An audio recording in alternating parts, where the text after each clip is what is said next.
कहानी का शीर्षक है एक माँ। अरे मैडम जी, सामने वाले फ्लैट में आए नए किराएदार से मिलना हुआ क्या आपका? मियाँ बीवी दो ही प्राणी हैं और एक 2.5 माह की बच्ची है। काम वाली बाई सीमा ने ऑफिस के लिए तैयार होती विभा से पूछा। नहीं, मैं नहीं मिली, मुझे देर हो रही है।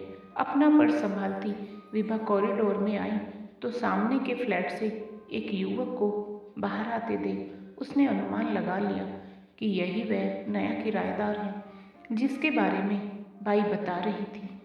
विभा कैब में बैठने लगी तो वह भी हड़बड़ाते हुए उसके पीछे पीछे आ पहुंचा। कैब शेयरिंग के लिए जब उसने विभा के ही ऑफिस का पता बताया तो विभा कुछ हैरानी से उसे देखने लगी। ऑफिस के गेट पर अपनी सहयात्री को भी अपने साथ उतरता देख वह युवक एक बार की तो चौंका पर फिर अपना बैग उठाकर चलता बना। विभा को वह युवक थोड़ा हैरान परेशान सा लगा। ऑफिस में पहुंचकर विभा काम में ऐसी व्यस्त हुई कि उसे फिर सीधे शाम को ही सिर उठाने की फुर्सत मिली। वह कैब में बैठने ही वाली थी कि वही सवेर वाला युवक फिर हड़बड़ाहट में उसके पीछे पीछे पहुंच गया और कैब में सवार भी हो गया। कैब रवाना हुई तो इस बार उसी ने वार्तालाप छेड़ा। मैम, मैं आदित्य हूँ। एक ही ऑफिस में होने के साथ साथ हम लोग शायद रहते भी एक ही बिल्डिंग में हैं। हाँ, आमने सामने। तुम शायद कुछ दिन पूर्व ही यहाँ शिफ्ट हुए हो। हाँ, 4-5 दिन हो गए हैं मैम। मैंने इस कंपनी में अभी हाल ही में ज्वाइन किया है। पत्नी ईशा का बैंक भी यहाँ से समीप है। अभी तो वह मैटरनिटी लीव पर है। हमारी 2.5 माह की बिटिया है धनक। अरे वाह, बहुत प्यारी फैमिली है और आपकी बेटी का नाम भी बहुत प्यारा है। किसी मदद की आवश्यकता हो तो अवश्य बताना। जी मैम, आपसे थोड़ा ऑफिस का सिस्टम भी समझना था। कैब में हुई 2-4 मुलाकातों के बाद आदित्य विभा से खुलने लगा था। उसने बताया कि माँ बनने के बाद से ईशा बहुत उदास और परेशान सी रहने लगी है। बच्ची उससे संभल नहीं पा रही है।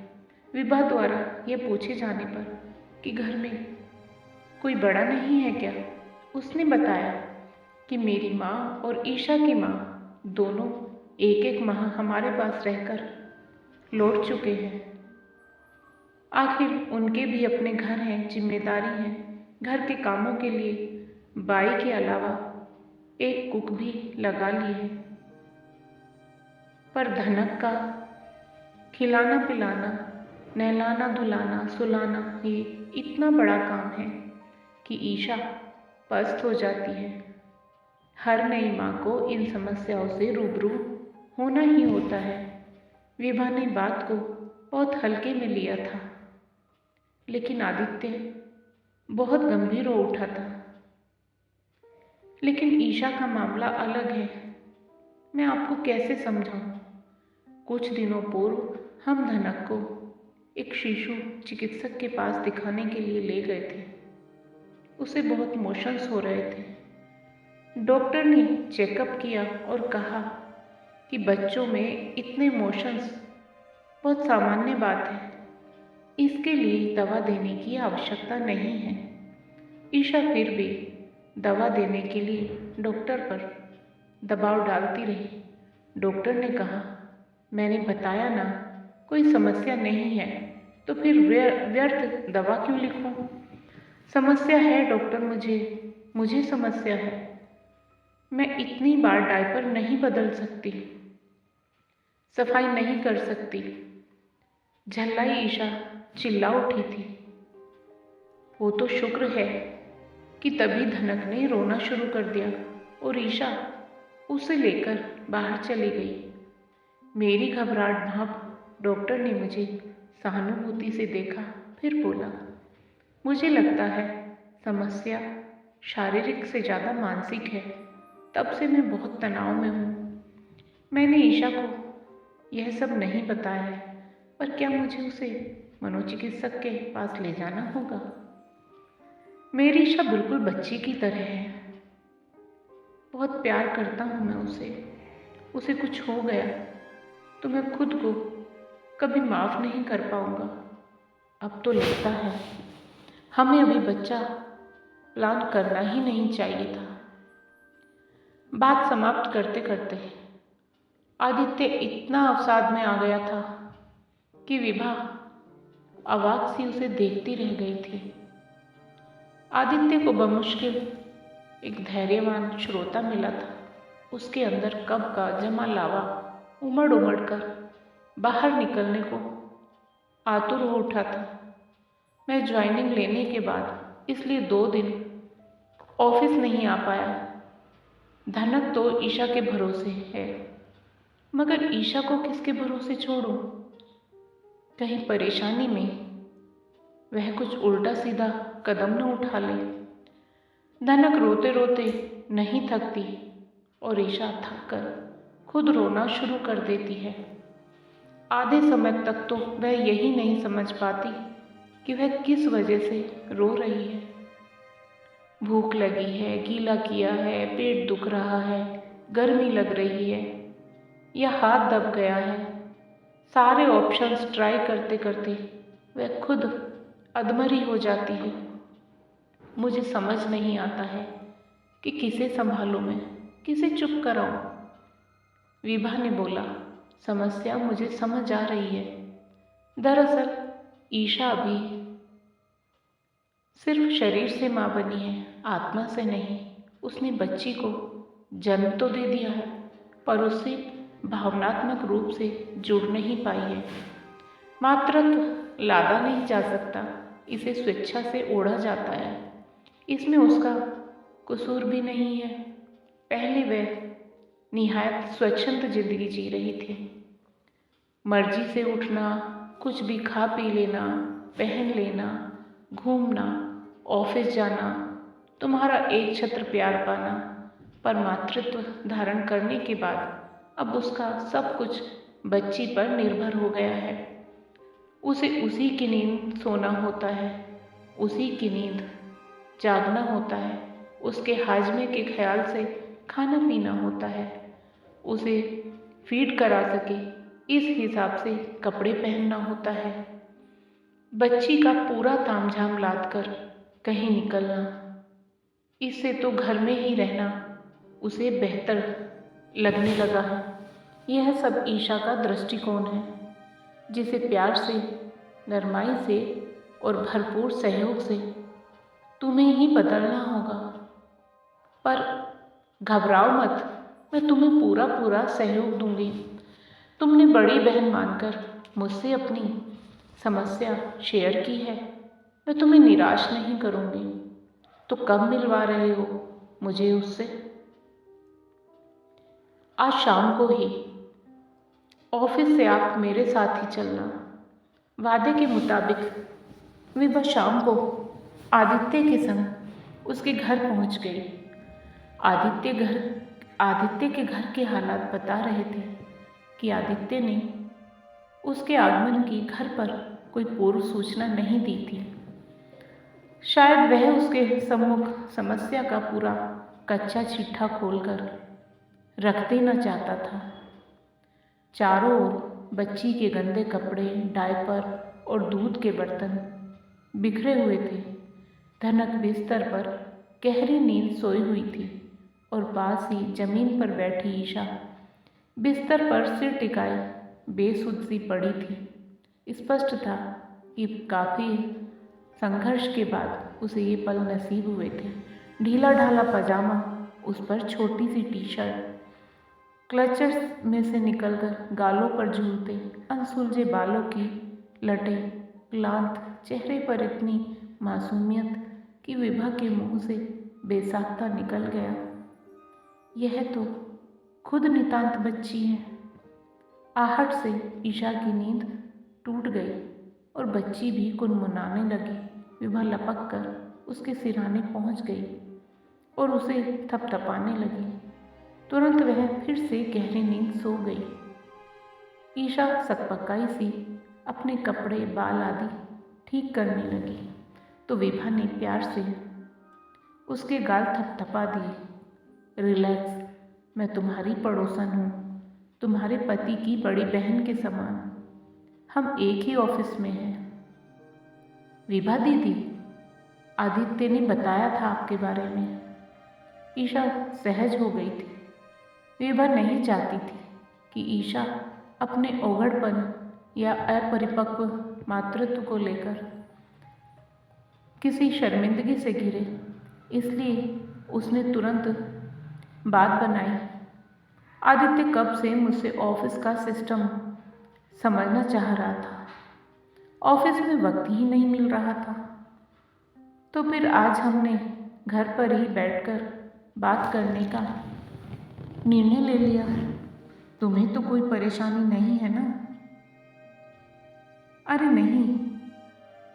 अरे ईशा, तुम्हें अपनी कुछ पर्सनल शॉपिंग करनी थी ना, तो मैं घर पर ही हूँ। धनक भी सो रही है, तुम हो आओ। आदित्य बोल उठा।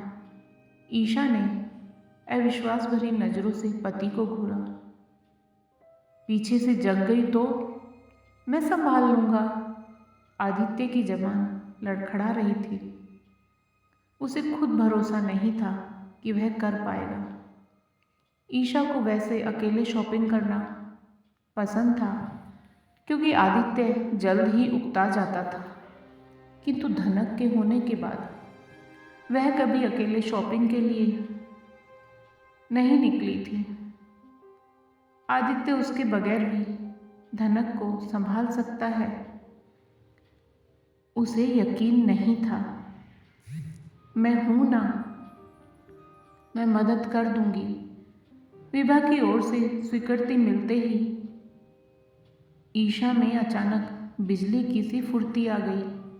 5 मिनट में ही वह तैयार होकर पर्स झुलाती आ खड़ी हुई। चुस्त जीन्स, खुले बाल, लिपस्टिक लगे होठों में वह बला की खूबसूरत लग रही थी। चंद मिनटों में ही उसका कायाकल्प हो गया था। आदित्य तो उसे अल्पक निहारे ही जा रहा था। तुम्हारी ही बीवी है आदित्य, विभा ने चुहल की तो दोनों ही शर्मा गए। अगले दिन ऑफिस में आदित्य विभा से आकर मिला तो खुशी उसके रोम रोम से फूट पड़ रही थी। डिलीवरी के बाद मुझे कल पहली बार अपनी ईशा में पहले वाली ईशा का अक्स देखने को मिला। शॉपिंग बैग से लदी फदी वह बेहद खुशनुमा मूड में कल घर लौटी। बाजार में उसकी सहेली मिल जाने से उसका शॉपिंग का मज़ा दुगना हो गया था। प्रसूति के बाद उसने पहली बार अपना मनपसंद स्ट्रीट फूड पपड़ी चाट खाई, पर उस वक्त भी उसे धनक के हाजमे का ख्याल आ गया था, इसलिए बेचारी एक प्लेट ही खा पाई। उसे कहना कभी कभी थोड़ा ऐसा वैसा खा लेने में कोई हर्ज नहीं है। बच्चे का हाजमा भी तो मजबूत करना होगा। अच्छा ऐसा है, मैं बोल दूंगा। मेरे तो कल यह सोचकर हाथ पैर फूल रहे थे कि अकेले धनक मुझसे संभलेगी या नहीं। आपके जाने के बाद काफ़ी देर तक तो वह सोती ही रही। तब तक बाई आ गई तो मैंने उसे सारा घर व्यवस्थित करवा दिया। दरअसल मन में यह संबल था कि कुछ ही कदमों की दूरी पर आप मदद के लिए मौजूद हैं। एक मदद और चाहिए थी। 2 दिन बाद मदर्स डे है। मैंने धनक की ओर से ईशा के लिए एक कार्ड तैयार किया है। आप बताइए, यह उसे पसंद तो आ जाएगा। कार्ड पर ईशा की गोद में धनक की बेहद प्यारी तस्वीर थी। अंदर लिखा था, मॉम, आपकी ज़िंदगी की पहली प्राथमिकता बनकर मैं बहुत गौरवान्वित महसूस करती हूँ। जानती हूँ मुझे बड़ा करने में आपको बहुत कष्ट उठाने पड़ रहे हैं, बहुत समझौते करने पड़ रहे हैं, पर क्या करूँ, मैं पूर्णतः आप पर निर्भर हूँ। आप सबकी जगह ले सकती हैं, पर कोई आपकी जगह नहीं ले सकता। आपकी नन्ही धनक बहुत मार्मिक भाव की अभिव्यक्ति थी। यदि धनक बोल सकती होती तो सचमुच यही सब कहती। विभा ने आदित्य को प्रोत्साहित किया था। उत्साहित आदित्य को अब बेसब्री से ईशा की प्रतिक्रिया का इंतजार था। मदर्स डे के दिन हैप्पी मदर्स डे लिखा केक काटते हुए ईशा सचमुच भावविभोर हो गई थी। फिर जब आदित्य ने धनक के हाथ से उसे कार्ड पकड़वाया तो वह आश्चर्यचकित सी होकर तुरंत उसे खोलकर पढ़ने लगी। पूरा पढ़ते पढ़ते ईशा की आंखें नम हो गई थी। लपक कर उसने आदित्य की गोद से धनक को लगभग छीन ही लिया और सीने से चिपकाकर ताबड़तोड़ चूमने लगी।